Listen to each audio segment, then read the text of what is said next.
એક વખત એક શક્તિશાળી રાજા પોતાના વૈભવ અને સત્તાના અહંકારમાં ડૂબેલો રહેતો. તેને લાગતું કે આખી દુનિયા તેની આજ્ઞાથી જ ચાલે છે.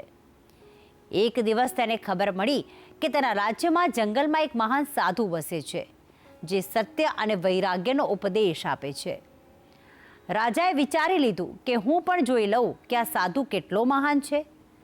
રાજા પોતાના લશ્કર સાથે સાધુ પાસે પહોંચ્યો. સાધુ એક વૃક્ષ નીચે શાંતિથી ધ્યાનમાં બેઠેલા હતા.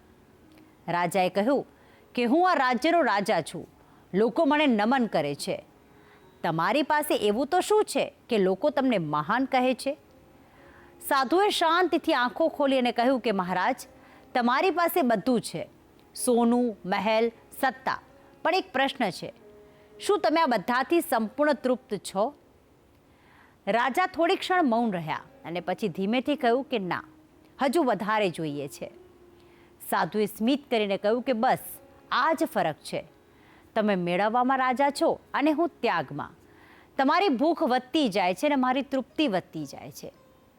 આ શબ્દોએ રાજાના હૃદયને હલાવી નાખ્યું. તે સાધુના પગે નમી પડ્યો અને કહ્યું કે આજે તમે મને સાચો રાજ કરવા શીખવી દીધું છે. પોતાના મન પર રાજ કરતા તે દિવસથી જ રાજા અહંકાર છોડીને અને પ્રજાની સેવા કરવા લાગ્યો, મન પર રાજ કરવા લાગ્યો અને સાચો ન્યાયી રાજા બન્યો. આ વાત એ શીખ આપે છે કે જે પોતાને જીતે છે એ જ સાચો વિજય છે. અને હવે આ વાત એક સુવિચાર દ્વારા પણ સમજી લઈએ. આજનો સુવિચાર: અહંકાર છોડતા જ સાચી બુદ્ધિ જન્મે છે અને ત્યાગ કરતા જ સાચું સુખ મળે છે.